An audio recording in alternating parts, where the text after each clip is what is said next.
I'm doing something new for 2026. For the first time ever, I've decided to sit down and speak face to face, in person, with some of the students of the real world. So, if you wouldn't mind introducing yourself, telling us your name, where you're from, how old you are. My name's Lord Dosu. I'm 19 years old. I was born in Norway.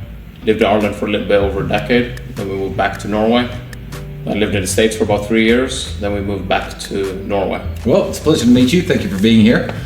I guess my first question is, tell me a little bit about your work life before you discovered, I guess, My Brother's content, which led you into the real world. Don't mention the school yet. What was your work life, your financial situation like before getting inside the program? I mean, I grew up flat broke. Same. Flat broke.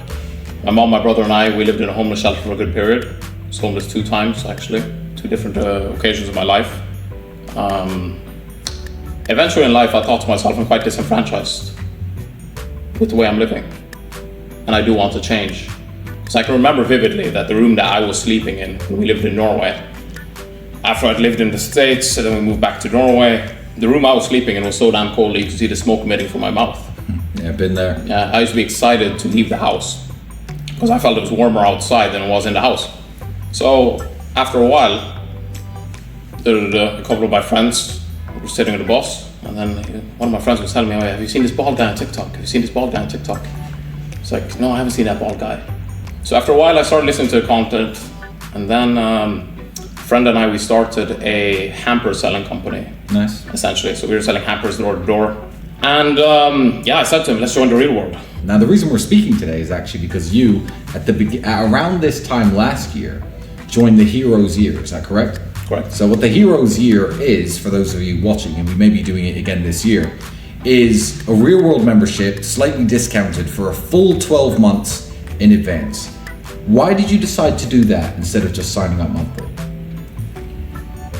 You know, in the beginning of 2025, I pivoted into a higher ticket SMMA company. So that's social media marketing, selling marketing to companies. Since prior to that, I was selling short form content, video production to like kebab restaurants. And how much can some random Arab really pay you, right? So I thought to myself, okay, let me be pragmatic about it. Let me charge higher ticket. And I joined back into the real world.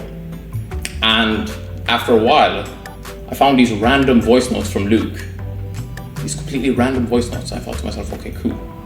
This guy clearly knows what he's talking about. He wears a black t-shirt. He has a bunch of money, but he doesn't spend any of it. That's how you know. That's how you know he's operating at a different level. So I thought to myself, I have to join Heroes Year, right? I joined Heroes Year campus, and a lot has happened since then. So let's talk about that journey a little bit. First and foremost, because this is an issue that a lot of people who are maybe thinking of joining the real world care about, financially, what kind of difference has it made in the past 12 months from when you started to where you are now? Well, initially when I started, since I scaled a short form content agency to about $5,000 a month in 2024, then I went flat broke because I pivoted to drop shipping. I thought to myself, okay, cool, let me go make some of that money. So I scaled a SMMA up to $10,000 a month within about 3 or 4 months. I was like a dog on a bone. The only thing on my mind was working and training. Nice. The only thing on my mind. As it should be at your age, yeah. Yeah, like absolutely nothing could stop me. I got a phone call that one of my older brothers had committed suicide. No, it's totally fine. The next day, train twice, work 10 hours. Yeah. And it's not to be, like, what would you say? It's what Andrew says, hard work is usually the answer to dealing with problems. Yeah, you know? It's not to be apathetic, but it's a bloodline can perish if you operate based off of grief. Yeah, that's true. So after I scaled that, then I moved into drop shipping, money that I made. Then I did about $40,000-$50,000 my first month. Then I took a little hit in income, and I sat there, I was sitting in a hotel lobby, and I was thinking to myself, okay, cool. What is it that's actually holding me back? What's holding me back is that I'm not like a dog on a bone. I'm not laser focused. I'm not on it all the time like I could be. I'm not what I could really be. So I sent Luke a very detailed message, extremely detailed. I took about 30, 40, 50 minutes to construct it. And Luke replies with a voice note, like, because he does a daily voice note, like 1.5 hours later. In the beginning I hear, oh yeah, okay, cool, there's this 19-year-old, he's trying to scale his company to $100,000 a month, and I'm like, oh yes, thank God. And essentially his conclusion on that was that you should stay in front of your computer And if you cannot work, if you don't have tasks to do, find something to do. Because if you don't know what to do, that's worse than knowing what to do. Because if you know what to do, then you can get concrete action, so you take action and elicit action instantly, right? On the second. So I implemented that, and magically, next month, $200,000 spawned out of nowhere. So I scaled my company way past $100,000, actually doubled it. Wow. You're making a lot of money for yourself now. You've made a very important point that I want to touch on. You're speaking about how much hard work has gone into this. Yeah, correct.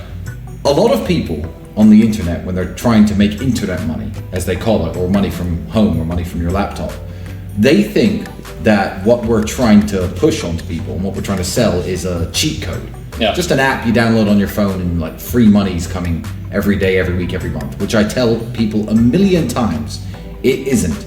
So talk a little bit about when you signed up, your working process, which campuses you went through, which lessons you learned, which professors you spoke to, that actually got you to making this money all those months later. Because yes, absolutely, a lot of hard work does have to go into it. Yeah. Initially, when I first joined the real world in 2022, before I left, simply because I did not have any money, right? But of course you can find money. I guess it was not top priority. I joined Professor Arno's campus because at that time I was doing all sorts of side hustles. And then after a while, I started to just listen to Luke. Essentially, that's like the main campus I'm in for the most part. Got it. I'm active in the advanced ecom chat as well. And yeah, for the most part, it's the Heroes Here campus and the advanced ecom campus that I'm active in. But prior to that, it was business mastery. And what would you say is the community, the people inside? Do you speak with many people? Have you made many friends? I mean, how helpful are the chats? How helpful are the other people in the community? Tell me a little bit about that. How do you find it? The best thing about the real world is that if you're doing 10K a month, you can learn from a guy that's doing 100K a month. And if you're doing 1K a month, you can learn from a guy that's doing 10K a month. True. For instance, a guy in my hometown, Nigel actually had an interview with him actually. He's in the real world. His brother sent me a message out of the blue. Fast forward, I gave him a bunch of advice. Boom, $20,000 a month, right? Yeah. He's 16 years old. So it's that concept that you can always learn from somebody who's ahead of you, and simultaneously you can help people who are under you. Like randomly in the real world at like 2, 3 a.m. at the end of a long work session, I'll just go through the chat answering a bunch of questions. Yeah. You know, I think it's fantastic. Now I know how much money you're making. Talk to me about how much better life is with money as compared to being broke, or what the advantages to you are that you see, because you're not doing this for no reason. No, of course not. You know, my brother and I, we always joke about it because I mean, we once paid governmental housing together. Yeah. So same Homeless story. shelters together, you know. Same story with us. Yeah. And we were sitting in a restaurant and we were thinking to ourselves, this food here, it's just, I would say food is the thing that shocks me the most. Like Rolex, you look at it, forget about it, but food. I was living on vegan burgers for a long time with my mother while she was working a cleaning job. Yeah. Then I found out they were vegan and I refused to eat them. I was eating pasta and tomato sauce. Yeah. So it's just the fact going to a restaurant, being able to get the bill for a friend, or just Yeah. being able to consume food, as simple as it sounds. You know, you'd expect some extravagant answer like, oh yeah, No. travel over to Dubai. These things don't excite me. I get it. Yeah. I completely understand that. Being able to order whatever you want in a restaurant, Yeah. without looking at the prices, without counting the money in your wallet. Yeah. It's, But most of all, like hands down, it's being able to take care of my mom and my auntie. Because when we were homeless, my auntie she was making $300 a month, and she would send about $250 every single week to my mother and I to take care of us. I respect, and that's the best thing. And I mean, and you said you found God and you become a Christian recently. You know, a lot of people, and a lot of people who pretend to be Christians, but really they're just haters and brokies, will say things to me like, "Oh, you have all this money. That's not the way you're supposed to live." And I'm like, "Yeah, but you don't understand how many people I help. I can fund orphanages. I can help family members. I can pay for random people's healthcare just at a whim. You know, you can't pour from an empty jug, and money gives you that power."